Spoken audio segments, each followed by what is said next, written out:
Cease fire के बावजूद Israel ने अपनी शैतानी हरकतें बंद नहीं की हैं। खबरें यह बता रही हैं कि 19 से ज्यादा लोग पिछले 24 घंटे में मारे गए हैं गजा में। गजा के अंदर जगह जगह पे परेशान करने की लोगों को कोशिशें की जा रही हैं। इसके अलावा जो इससे ज्यादा बड़ी चीज हो रही है, जो इजराइल के सपोर्टर कुछ ग्रुप हैं वहां पर, जिनके बारे में कल के वीडियो में मैंने आपको बहुत डिटेल में बताया था। एक वीडियो आई थी जिसमें यह लग रहा था कि 20 एक लोगों को हमास ने मारा है जो दूसरे ग्रुप के थे, लेकिन उन ग्रुप्स के साथ हमास की लगातार लड़ाई करवाने की, आपसी संघर्ष को तेज करने की कोशिश कर रहा है इजराइल। उन ग्रुप्स को पैसा दे रहा है, हथियार दे रहा है, और नतीजा यह है कि वो कैसे भी चाहता है कि गजा के अंदर आग लगी रहे। कल मैंने आपको यह भी बताया था कि गजा के अंदर जो सिक्योरिटी का काम है वो हमास ने संभाल लिया है। इसको लेके इजराइल की तरफ से कई टिप्पणियां आई थी। ट्रंप ने बिल्कुल क्लियर कर दिया कि इसका अप्रूवल मैंने दिया था। मैंने यानी कि अमेरिका ने हमास से कहा था कि अभी जब तक कोई नया सिस्टम नहीं बनता है वहां पर सिक्योरिटी का काम आप लोग संभालें।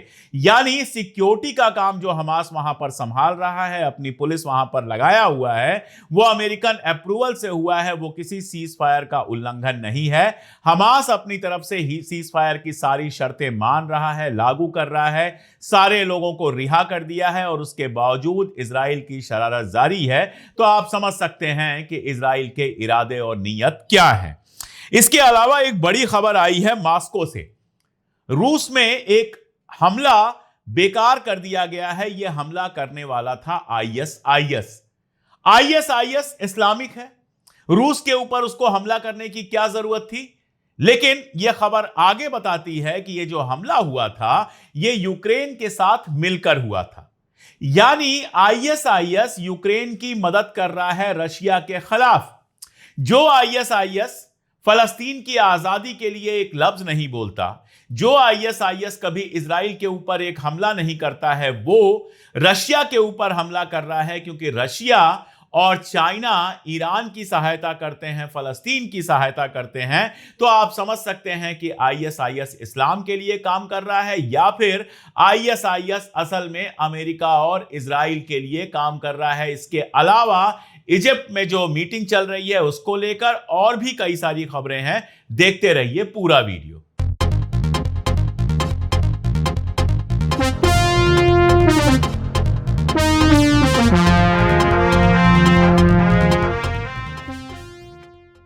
नमस्कार, मैं अशोक कुमार पांडे, स्वागत है आपका टीसीएच पर। हाजिर हूं इजराइल, फलस्तीन, लेबनान, ईरान, मिडिल ईस्ट और इसके बहाने सारी दुनिया की खबरें लेकर। इजिप्ट में एक बड़ा सम्मेलन चल रहा है, आप सब लोग जानते हैं, मैं पहले भी बता चुका हूं, जहां दुनिया भर के खास तौर पर सारे अरब मुल्क हैं, यूरोप के इंपॉर्टेंट मुल्क हैं, इंडिया के भी रिप्रेजेंटेटिव हैं, पाकिस्तान के प्राइम मिनिस्टर वहां पर हैं, और मसला चल रहा है इजराइल फलस्तीन का। लेकिन सबसे मजेदार बात यह है कि इजराइल और फलस्तीन जिसके बीच में यह बात होनी है, वो दोनों ही यहां पर नहीं है। ना तो इजराइल का कोई रिप्रेजेंटेटिव है और ना ही फलस्तीन का या गजा का कोई रिप्रेजेंटेटिव वहां पर है। खबर पहले यह आई थी कि सीसी ने इजराइल को, नेतन्याहू को न्योता ही नहीं दिया। बाद में पता चला कि ट्रंप साहब ने प्रेशर बनाया कि भाई न्योता दे दो नेतन्याहू को, तो न्योता दे दिया गया।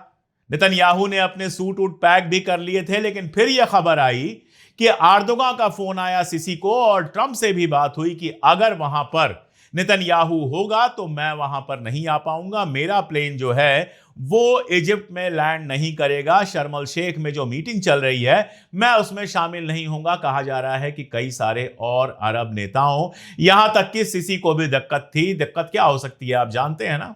दिक्कत यही हो सकती है कि अंदर अंदर इन्होंने जितना भी हाथ मिलाया हो इजराइल के साथ, अपनी जनता के सामने नहीं चाहते हैं ऐसी तस्वीर जाए जिसमें ये नेतन्याहू के साथ हाथ मिला रहे हों। और कुल मिलाकर यह हुआ कि इजराइल और फलस्तीन के बीच में बात चल रही है और नेतन्याहू उसमें शामिल नहीं है। नेतन्याहू की तस्वीर कहीं नहीं है। फलस्तीन की ओर से आप कह सकते हैं कि अब्बास साहब गए हुए हैं, जो पीएलओ के प्रेसिडेंट हैं, फलस्तीनियन अथॉरिटी जो है उसके जो प्रेसिडेंट हैं, जिनको हद से हद आप ये कह सकते हैं कि एक इलाके के गवर्नर हो सकते हैं, वो खैर जो भी आप कहिए, लेकिन वो हैं, तो वो जरूर वहां पर थे। लेकिन हमास का कोई रिप्रेजेंटेटिव नहीं था, हो भी नहीं सकता था। हमास चूंकि अमेरिका आतंकवादी संगठन कहता है, इसलिए खुल के हमास से नहीं मिल सकता था। यह जरूर हुआ, खबरें आ रही हैं, जेरूसलम पोस्ट ने यह खबर छापी हुई है कि हमास के लोगों से पर्दे के पीछे लगातार बातचीत हो रही है अमेरिका के ऑफिसर्स की। और सीधी सी बात है कि बिना हमास के लोगों से बात हुए या फिर बिना इजराइल से बात हुए कोई समझौता तो हो नहीं सकता। लेकिन अपने समय का यह बहुत मजेदार समझौता है जिसमें जो दो पक्ष हैं, जिनके बीच में लड़ाई चल रही थी, जिनके बीच में सीज फायर हुआ है, दोनों के दोनों वहां पर नहीं है, बाकी दुनिया भर का तमाशा है। एक बात बहुत क्लियर समझ में आ रही है। कल मैं कार्ड्स का ट्वीट देख रहा था, हालांकि हिब्रू में ट्वीट दिया था, लेकिन आजकल आप आराम से हिब्रू में या दुनिया की किसी भी भाषा में ट्वीट हो उसको ट्रांसलेट करके ग्रोक के थ्रू देख सकते हैं। उस ट्वीट में इशारा वो ये कर रहे थे कि एक बार हमारे जो बंधक हैं वो वापस आ गए, अब हम फिर से हमास के ऊपर हमला करके उनको तबाह बर्बाद कर सकते हैं।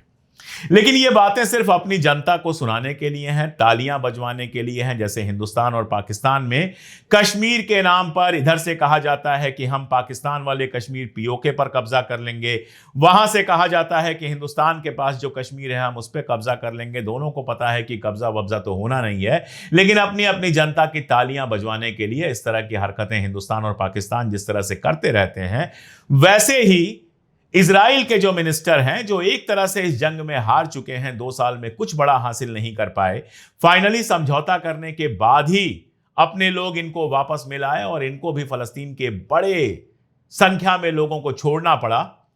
वो अपनी जनता के बीच में ताली बजवाने के लिए इस तरह का मैसेज दे रहे हैं कि लड़ाई अभी खत्म नहीं हुई है, हमास के खिलाफ आगे भी लड़ाई होगी। हकीकत यह है कि ट्रंप इस बार लगभग बजिद है कि दोबारा लड़ाई नहीं होगी। वजह चाहे जो भी हो, वजह मैं सबसे बड़ी आपको बता चुका हूं कि दुनिया भर के मुल्कों में, दुनिया भर की आवाम में जिस तरह का गुस्सा देखा है उसने, जिस तरह से इजराइल को अकेला पड़ते हुए देखा है, और खुद अमेरिका के अंदर जिस तरह से उसने फलस्तीन के समर्थन में पूरा का पूरा एक माहौल बनते देखा है, उसमें बहुत मुश्किल था उसके लिए इसको कंटिन्यू कर पाना। इसीलिए उसने ये जंग रुकवाई है और अब मुझे नहीं लगता कि अगले कुछ सालों तक आपको फलस्तीन और इजराइल के बीच में कोई सीधी जंग दिखाई देगी। इन सब के बीच में जो जॉर्डन के शाह हैं, उनका एक बयान जो आया है वो बहुत इंपॉर्टेंट बयान है। उस बयान में वो कहते हैं कि जब तक फलस्तीन को खुद मुख्तार मुल्क का दर्जा नहीं दिया जाएगा, जब तक आजाद फलस्तीन नहीं बनेगा, जब तक इजराइल फलस्तीन के होने और एक आजाद मुल्क होने के हक को तस्लीम नहीं करेगा, तब तक मिडिल ईस्ट में शांति नहीं होगी। ये वही बात है जो लंबे समय से हमारे जैसे लोग कहते चले आ रहे हैं कि फलस्तीन को जब तक पूरी आजादी नहीं मिलेगी, कागजी आजादी नहीं, आपने कह दिया खुद मुख्तार मुल्क है, उससे क्या होता है? काहे का खुद मुख्तार मुल्क जिसके पास अपनी आर्मी नहीं है, जो अपनी सीमाओं पर खुद अपनी आर्मी नहीं खड़ी कर सकता है, जो अपने मुकद्दर का फैसला नहीं कर सकता है, वो काहे का खुद मुख्तार मुल्क? शहर के हाकिम का ये फरमान है, कैद में कहलाएंगे आजाद सब। किसी को कैद में रख दो और कहो साहब आज से इसको आजाद कहा जाएगा, तो वो तो आजादी नहीं हुई। तो जब तक इजराइल के कैद में गजा और वेस्ट बैंक है, तब तक तो फलस्तीन आजाद नहीं हो सकता है। इसलिए जॉर्डन के शाह का जो ये बयान है, इसके बहुत मानी भले ना हो, लेकिन यह तो समझ में आ रहा है कि अरब मुल्क अब किसी भी तरह चाहते हैं कि फलस्तीन को किसी तरह की आजादी मिल जाए, और यह अपने आप में एक बड़ा डेवलपमेंट है। कल भी जो आप तस्वीर देख रहे हैं उसमें जो अरब मुल्क थे उसके लीडर्स आगे दिखाई दे रहे थे, और ब्रिटेन के, फ्रांस के और बाकी यूरोपीय जो लीडर्स थे वो पीछे दिखाई दे रहे थे। मेलोनी साहिबा भी आई हुई थी, और मेलोनी साहिबा को लेकर वहां पर थोड़ा हंसी मजाक का मामला बना। पता नहीं इन बुढ़ों में 71 साल के अर्दोगान हैं, 80 के तकरीबन होने वाला है ट्रंप, पता नहीं कितनी, अब क्या मैं उस शब्द का इस्तेमाल करूं, बची हुई है। मेलोनी बमुश्किल 46-48 साल की हैं, शानदार लीडर हैं, दक्षिणपंथी हैं, उनकी विचारधारा वही है जो मोदी जी की है या फिर ट्रंप की है। विचारधारा से आप अलग हो सकते हैं, लेकिन किसी महिला को, और जो महिला अपने दम पर चुनाव जीती हो, सुंदरता पे उसको कर देना। ट्रंप कह रहे हैं कि आप बड़ी खूबसूरत हैं। अरे भाई, मेलोनी खूबसूरत है, सारी दुनिया जानती है। इसको मंच पे ट्रंप के लिए कहने की क्या जरूरत थी? अर्दोगान साहब ने भी उनसे कहा कि आप बहुत अच्छी लग रही हैं, और उसके बाद कहा सिगरेट छोड़ दीजिए। अरे भाई, एक राज्याध्यक्ष हैं, वो इटली की प्राइम मिनिस्टर है, सिगरेट पीती हैं, शराब पीती हैं, वो उनकी पर्सनल आज़ादी है। आपको उससे क्या दिक्कत है? वो जिस काम के लिए वहां आई हुई हैं, जिस बात के लिए वहां आई हुई हैं, वो सारी बातें कीजिए। लेकिन मर्दों की अपनी प्रॉब्लम है और कई तरह की प्रॉब्लम है, उस पर तो क्या ही बात करना है। मजेदार बात हुई पाकिस्तान के साथ। ट्रंप ने शहबाज शरीफ की तो तारीफ की, पाकिस्तान की तारीफ की, लेकिन आसिम मुनीर के लिए कहा कि वो मेरा फेवरेट जनरल है, सबसे पसंदीदा जनरल है। अब शहबाज शरीफ वहां पर खड़े हैं, पाकिस्तान को रिप्रेजेंट करने गए हैं, पाकिस्तान के प्राइम मिनिस्टर हैं और उनके सामने तारीफ हो रही है उनके जनरल की। हंस तो रहे थे, खिसियाई हुई हंसी, लेकिन कहीं ना कहीं मन में यह दर्द तो होगा कि कमबख्त खड़ा मैं हूं तुम्हारे सामने, राष्ट्रपति तुम हो, प्रधानमंत्री मैं हूं, बराबरी मेरे साथ है और मेरे सामने तारीफ कर रहे हो आसिम मुनीर की। लेकिन शहजाद साहब जानते हैं कि जिस कुर्सी पर वो बैठे हैं वो आर्मी के चलते ही बैठे हैं। जिस दिन आसिम मुनीर नहीं चाहेगा उनको कुर्सी छोड़नी पड़ेगी, जैसे इमरान खान साहब को छोड़नी पड़ी और बेचारे जेल पहुंच गए। पाकिस्तान के अंदर अपने बवाल चल रहे हैं, टीआरटी लगातार सड़क पे है। गजा का मुद्दा बहाना है, लेकिन वहां पर पूरी तरह से बवाल फैलाया गया है, लगातार गोलियां चल रही हैं, कई जगह कर्फ्यू जैसे हालात बने हुए हैं। और ऐसे में शहबाज शरीफ जो आर्मी द्वारा किए गए वोटिंग की गड़बड़ी के चलते अपनी कुर्सी पर बैठा है, वो आसिम मुनीर के लिए तालियां नहीं बजाएगा तो क्या करेगा। खैर, प्रधानमंत्री मोदी खुद तो वहां नहीं पहुंचे, लेकिन भारत की ओर से जो केंद्रीय हमारे मंत्री हैं, राज्य मंत्री हैं कीर्तिवर्धन सिंह, वो वहां पर उपस्थित रहे। इस तरह से भारत ने अपना रिप्रेजेंटेशन भेजा और ट्रंप ने भी 50वीं बार ये कहने के बाद कि मैंने भारत और पाकिस्तान के बीच में समझौता कराया था, मंच से कह दिया कि भारत मेरा बहुत अच्छा दोस्त है और नरेंद्र मोदी जो है वो महान नेता हैं जो शानदार काम कर रहे हैं। तो भक्तों को अपने काम की क्लिप मिल गई, वो अपनी क्लिप चला सकते हैं, सबको अपने अपने काम की क्लिप मिल गई। सवाल ये है कि फलस्तीनियों को अपने काम की चीज मिली है कि नहीं मिली है। यह सवाल अपने आप में बेहद इंपॉर्टेंट है कि फलस्तीनियों को इससे मिला क्या। अगर फौरी तौर पर कहा जाए तो यह बिल्कुल कहा जा सकता है कि भाई राहत तो मिली, इमदाद पहुंच रही है, लोग थोड़ा खुश नजर आ रहे हैं, जिनके घर बच गए हैं वो अपने घरों को फिर से आबाद कर रहे हैं, जिनके घर टूट गए हैं उनको यह उम्मीद है कि रिकंस्ट्रक्शन का जब प्रोसेस शुरू होगा तो उनके घर दोबारा से बना दिए जाएंगे। शांति है। हालांकि मैंने आपको शुरू में बताया कि इजराइल अपनी शरारतों से अब भी बाज नहीं आ रहा है। अब भी वहां जो एंटी हमास ग्रुप हैं, या यूं कहें कि इजराइल के पैसों पर पलने वाले जो ग्रुप्स हैं, इजराइल के कोलैबोरेटर्स हैं, उनको पैसे दिए जा रहे हैं कि वो हमास के खिलाफ लगातार अभियान चलाएं ताकि गजा के अंदर आपस में लोग लड़ मर जाएं। ये इजराइल चाहता है, यही काम वो लेबनान के अंदर भी करना चाहता है। ख्वाब तो उसके थे कि ईरान में भी वही काम करे, लेकिन ईरान में तो बहुत सक्सेसफुल नहीं हुआ है। लेबनान में क्या होता है ये देखने वाली बात होगी। गजा के अंदर हमास लगातार अलर्ट पे है और लगातार खबरें आ रही हैं। कल भी मैंने आपको बताया था कि जो प्रो इजरायली ग्रुप्स हैं वहां पर उनके लोगों को गिरफ्तार किया जा रहा है और मारा जा रहा है। दरअसल एक बात बहुत साफ समझनी चाहिए कि फलस्तीन को फौरी राहत भले मिल गई हो, लेकिन लॉन्ग टर्म में बहुत कुछ इससे हासिल होगा ये मत सोचिए।